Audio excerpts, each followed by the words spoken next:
Meu Senhor e meu Deus, creio firmemente que estás aqui, que me vês, que me ouves. Adoro-te com profunda reverência.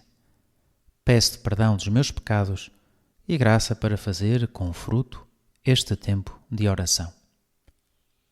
Minha Mãe Imaculada, São José, meu Pai Senhor, anjo da minha guarda, intercedei por mim. Há já alguns anos esteve na moda em alguns ambientes uma frase: Cristo sim, Igreja não. No fundo, era uma reação a escândalos que se viam nas notícias, a pessoas da Igreja que não foram um bom exemplo, a experiências pessoais menos boas e também a pensar na fé como mais valiosa quando é sem intermediários. Quantas vezes não teremos ouvido, ou às tantas alguma vez pensamos, bom, eu falo diretamente e confesso-me diretamente a Deus. Não preciso dizer os meus pecados a um confessor, porque Deus Nosso Senhor é capaz de ouvir o meu interior. E está certo, Deus é capaz de ouvir o nosso interior. Tal como nos quis transmitir essa certeza do perdão no sacramento da confissão. Em todo caso, em alguns momentos, esta frase pode ficar a ecoar dentro de nós. Será mesmo possível ficar só com Cristo, deixando de lado a Igreja?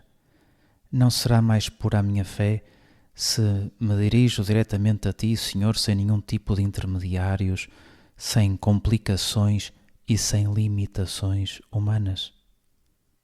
Colocamos estas perguntas diante de Ti, Jesus, e deixamos que sejas Tu a responder. O Evangelho deste domingo fala-nos de um dos momentos mais íntimos de Jesus com os seus apóstolos. Estamos dentro daquela última ceia e Jesus demora-se com os seus apóstolos, fala-lhes de muitas coisas, abre o seu coração. E nem sempre é claro. Não há certezas evidentes, há perguntas, talvez alguns apóstolos estejam inquietos. Lemos neste Evangelho quando Jesus está a falar e a dizer: para onde eu vou, conheceis o caminho? Como Tomé diz: Senhor, não sabemos para onde vais, como podemos conhecer o caminho? Também nós nos reconhecemos nesta pergunta. Às vezes não percebemos o caminho, não percebemos a própria Igreja, não percebemos porque é que tudo não podia ser mais claro, mais puro, mais direto. E o Senhor responde com uma frase que não deixa sombras para dúvidas. Eu sou o caminho, a verdade e a vida. Ninguém vai ao Pai senão por mim.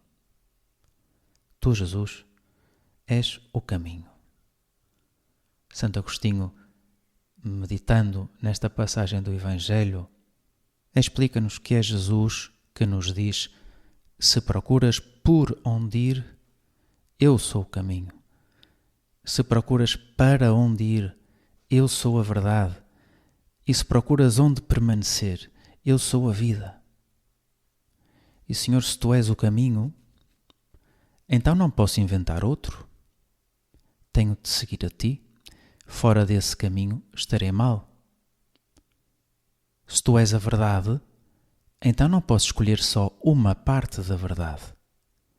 Ou é tudo verdade ou não.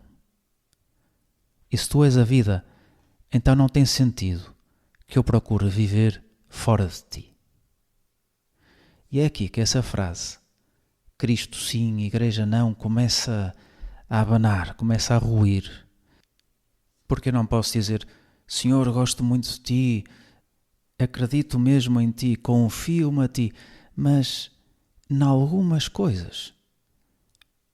Sou uma pessoa com muita fé, mas isso de ir à missa ao domingo já não é para mim. Mas eu falo com Jesus, ele percebe-me. Pois isso é a minha versão de Jesus Cristo. Não é o Jesus Cristo real. Santo Agostinho, no fundo, diz-nos: não te enganes no percurso, não procures atalhos. Nunca melhor dito, quem se mete em atalhos mete-se em trabalhos. Não queiras chegar à meta sem passar primeiro pelo caminho que é o próprio Cristo, que é o próprio Jesus, e tudo aquilo que Ele quis associar a si. E tu, Senhor, quiseste associar a Ti a Igreja, o Teu corpo místico. não como um extra, ou não como um contexto histórico, ou como uma opção secundária, mas como aquele lugar onde o teu caminho está vivo, onde tu estás.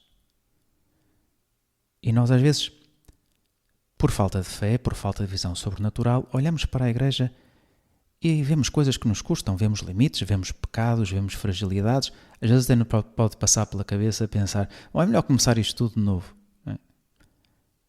Mas estamos à procura de um caminho perfeito ou estamos à procura de Jesus Cristo?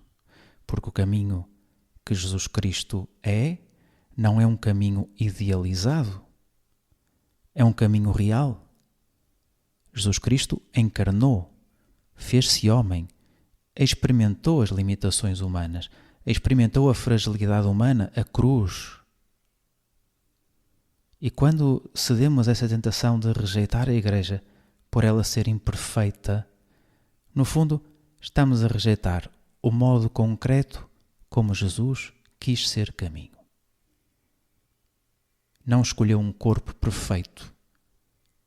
Não escolheu um corpo que não pode sofrer, não escolheu um corpo que não pode morrer.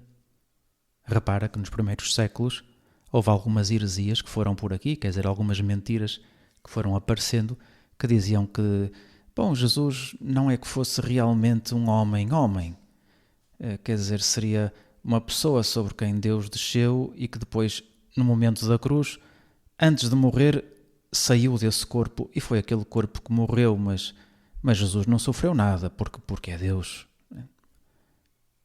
Isto surge pela dificuldade que nós temos em acreditar que Deus tenha querido passar por aquilo que passou. Mas Jesus é Deus verdadeiro e homem verdadeiro. E trabalhou, e suou, e cansou-se, e divertiu-se, e riu, e gostou dos petiscos de Nazaré, e tanta coisa. É um homem verdadeiro também. E ele é o caminho. E quando escolheu os apóstolos, escolheu homens verdadeiros e sabia das suas limitações. E quando instituiu a sua igreja, sabia das suas limitações.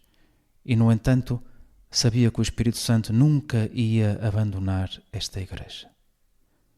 E ele está presente na igreja.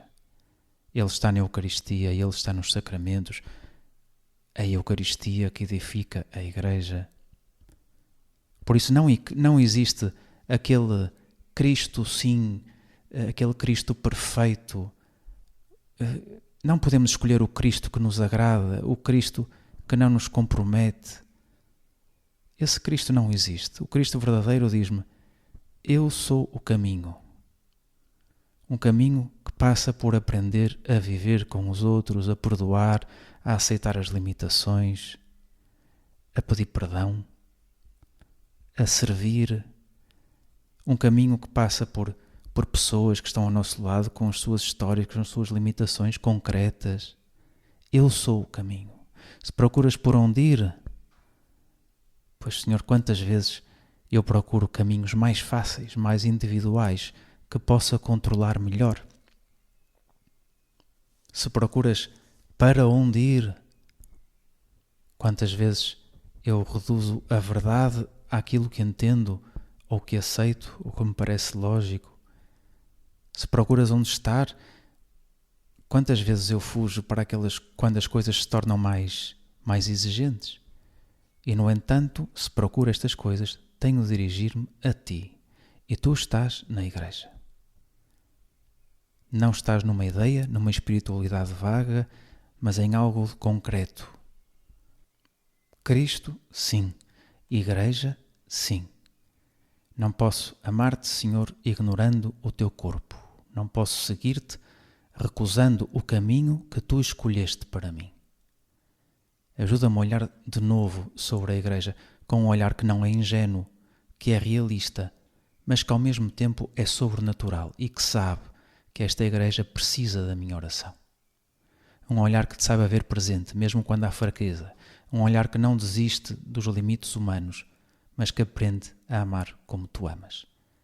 E dá-me também humildade, Senhor, porque é fácil criticar a igreja como se eu estivesse fora dela, mas eu faço parte da igreja.